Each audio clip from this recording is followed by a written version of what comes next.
السلام علیکم گرلز، خوش آمدید۔ امید ہے خیریت سے ہوں گے بچوں۔ کل ہم نے سبق پڑھا تھا، آج ہم نے اس کی مشق کرنی ہے، خدمت خلق ایک عبادت۔ تو لیسن آپ نے اچھی طرح سے پڑھ لیا تھا، اب آپ نے اس کے سوالوں کے جواب دینے ہیں جیسے جیسے سوال پوچھے گئے ہیں۔ جی، تو خدمت خلق سے کیا مراد ہے بتائیے آپ نے بیر روما خرید کر کس نے خریدا تھا، ٹھیک ہے، وہ بتا کے، اور پھر اس کے بعد ہے کہ یہودی نے حضرت عثمان غنی کا کنواں کتنے میں فروخت کیا تھا، پہلے آدھا پھر پورے پیسے بتانے کتنے میں، خالی جگہ فل کرنی ہے، اور پھر اس کے بعد سوالوں کے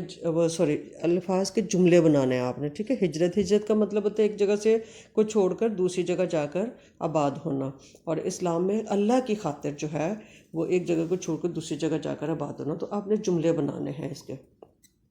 اسی طرح ہے آخرت، دنیا آخرت کی کھیتی ہے، یا ہمیں آخرت کے لیے اچھے کام کرنے چاہیے، مال و اسباب کی حفاظت کرنی چاہیے۔ مہاجرین اپنا تمام مال و اسباب چھوڑ کر آ گئے تھے، جب پاکستان بنا تو سب مہاجرین اپنا مال چھوڑ کر آ گئے تھے، تو ہم نے جملے بنانے ہیں اس طرح سے اچھے سے۔ تو اگلا ہمارا صفحہ ہے، ہم دیکھ رہے ہیں کہ ہم نے صرف معنی لکھنے ہیں ان کے نا، مال و اسباب کے معنی آپ کو پتہ ہے، آپ کی بک میں آخری صفحے پہ جو ہے، آخر میں جا کے 104 صفحے پہ آپ کو اس کے معنی مل جائیں گے، تو آپ نے معنی اچھی طرح سے اس کے لکھنے ہیں۔ پھر اس کے بعد پیراگراف آپ نے لکھنا ہے، تو پیراگراف کو دیا ہوا ہے آپ کو، اللہ تعالیٰ ان لوگوں کو پسند فرماتے سے شروع کرنا ہے، اور آپ نے ختم ہونا ہے اپنا مال خدا کے راہ میں خرچ کر لوگوں کی مدد کی، پورا پیرا لکھنا ہے۔ پھر اس کے بعد ہے سبق کا خلاصہ بیٹا ہوتا ہے بات کو مختصر کر کے لکھنا۔ تو پہلے آپ نے شروع کرنا ہے خدمت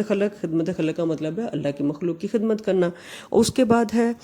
کہ کیا خدمت ہوئی اس میں نا، اس کہانی میں کس نے خدمت کی، تو آپ نے بتانا ہے کہ حضرت عثمان غنی رضی اللہ تعالیٰ عنہ نے، مطلب جب مسلمان مدینہ پہنچے تو ان کے پاس پیسے نہیں تھے اور پانی خریدنے کا مسئلہ ہوتا تھا،